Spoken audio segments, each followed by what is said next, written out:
The gold market might be one of the most manipulated markets ever. And honestly, I didn't take any positions. Last week we were talking about opportunities here and in the miners. Both have been, I think I'm slightly up on some of the smaller miners. We posted actually one of our Discord members posted a watch list. And typically I just like to trade something like GDX, but there were a few names on there I decided to speculate on, and I shared that in the Discord for members. But the total fake out of the breakout on gold, creating this triple top here, is just kind of wild to me. It's hard to not look at this and just think immediately market manipulation. I'm not one of these people that's going to tell you like, oh, the market's completely rigged and blah blah blah. I'm not a very conspiratorial person, and I see lots of people just banging their head on the desk. Peter Schiff, when he posted on Twitter, basically called the short-term top. That said, this is testing the bottom of the parallel channel here, and we can see that the 4 hours trying to turn around a little bit. It's showing some weakness still. The 1 hour also just started to turn around a bit. The RSI doing some bouncing. We can see that the half hour is doing the same as well. And in the shorter times, we're actually firing to the upside. So it looks like we're about to turn around, and then this could come back and proceed its upside move. So it's still on the watch list. I would still be keeping an eye on this. Now let's talk about the first draft pick, the all-star of my portfolio. The market's prodigal child may be NVIDIA, but mine is TLT. And I am experiencing massive emotional FOMO badly. I was paper handing my gains, I think, on this one. I started taking profits at around 36%, then it went to 60%, then it went to 100%. By the time this thing was at 100%, to be honest with you, I was already like 50% out of my position. So, that's what you should do in a sense, but I left a lot of gains on the table. And for as high convictions, this was my highest conviction trade. And so I probably should have been a bit more patient with it. Still amazing returns. Holy cow. What a wonderful way to end the year with a huge win like this, as well as the Jets play, as well as some. There's been plenty of wins. I'm just trying to be kind of critical of the mistakes made here, because this is one of those plays where like the stars align and you should play big. I did play big, but then I paper handed my gains, and that's a little upsetting. That said, it looks like this wants to turn around over right now, and I am going to be looking to buy here, because at this point my position is very small on TLT. When it comes to options, when it comes to shares, I actually haven't sold any. I haven't touched any of my shares, and this is still the longest position in my long-term portfolio.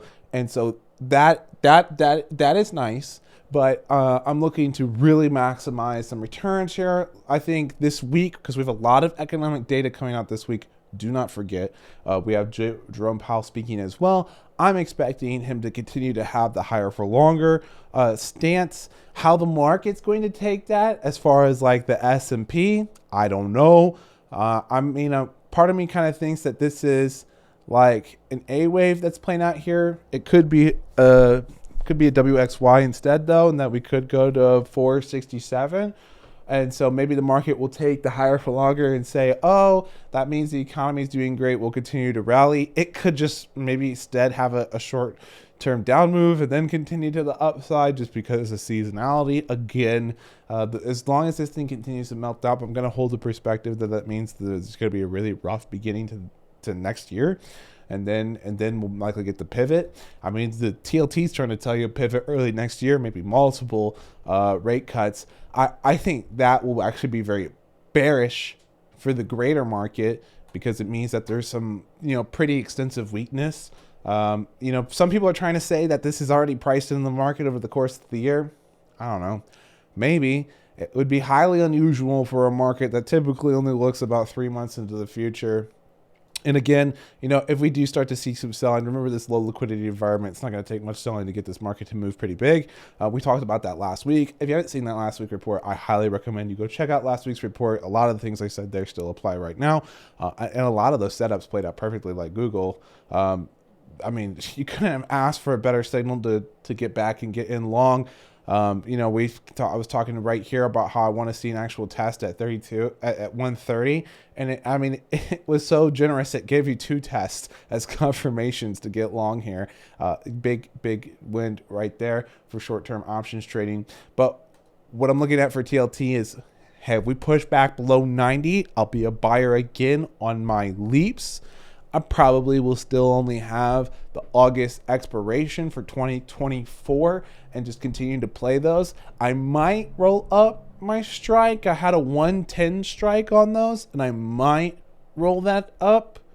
But we'll have to see what those contracts look when that pullback comes and where that liquidity is. Now let's talk about Bitcoin. Bitcoin is actually rolling over right now.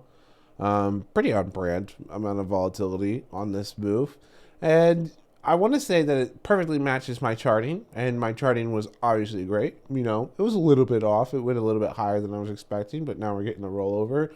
But one of the things that I think needs to be a cause for the concern is the volume analysis here. 142 bars in the first wave, over 300K volume.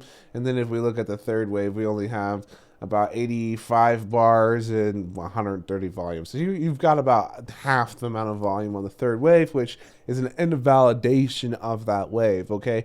You want to see the third wave be the largest wave. We're not getting that confirmation right now at all, which makes me wonder if we're going to get a further extension to the upside for the third wave to the 0.618 target. So now when I look at something like coin, though, we're seeing a perfect 5 wave.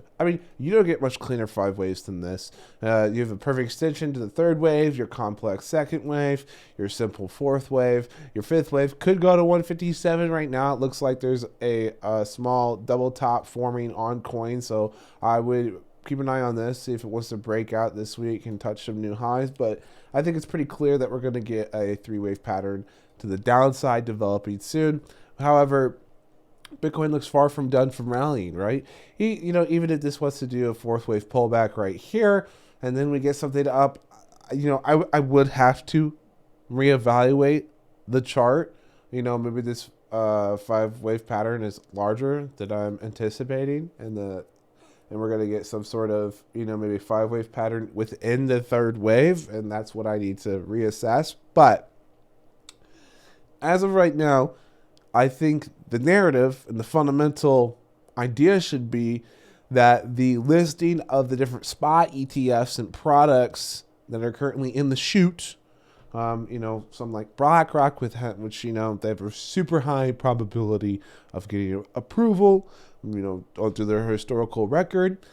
I wouldn't be shocked if this leads to positive returns for Bitcoin as these funds buy the actual Bitcoin up, but actually leads negatively for companies like Coin, because money will diversify out into these other assets that you can purchase to get exposure to Bitcoin. Would it be that shocking for me? By the way, MicroStrategy also is showing the same bearish charting as well right now. Both of these make sense with the macro, don't really make sense with what I'm seeing on Bitcoin, although we might have to reevaluate this charting. I think that's something to keep a good eye on. So the big difference between last week and this week, just to reconfirm, is that we have confirmation to the upside, and the market could continue to push up. We've seen some fund managers on Twitter openly proclaim that they are now short on the market, which I think is interesting, especially since the trend really hasn't broken to the upside. I did decide to speculate on some puts because, unlike last week, this week we have a lot of economic data points coming out, especially CPI and FOMC should be on your radar. I'll also be doing quite a bit of live streaming into the market. Probably not for the full day, but I'll try to catch some opens and try to catch some closes. But the idea with the put play is simple, right? I'm looking for some risk off on Monday, heading into these big data prints, or I'm looking for these data prints to not play well and for the market to melt down. It's not a certainty. As I said earlier in the video, we've got the thesis for how that could play out. It could end up being bullish. It could be bearish. A wait and see type of situation. Wait for your confirmations. Do not play big into this uncertainty, okay? All right? Very unwise to play big into these events. It's always best to just react and play the trend that plays after, all right? So that's going to be it for the weekly report. I'll see you on the live streams. Oh, one more thing. We've got multiple podcasts coming out. One's already out. 2 more on the way. Keep an eye out for those. We also have some special reports that are be coming out as well. I'm a little behind on editing because I've been crazy busy. I've also had just an absurd amount of like doctor's appointments and dentist appointments and eye doctor appointment. My eyes aren't doing so hot. But I'm okay. Don't worry. We're getting it all sorted out, baby. Everything's going to be great. But I'm a little behind on the editing because I've just been so busy. And we'll catch up, though. So stuff's coming out. Keep an eye out for it. I think you'll like it.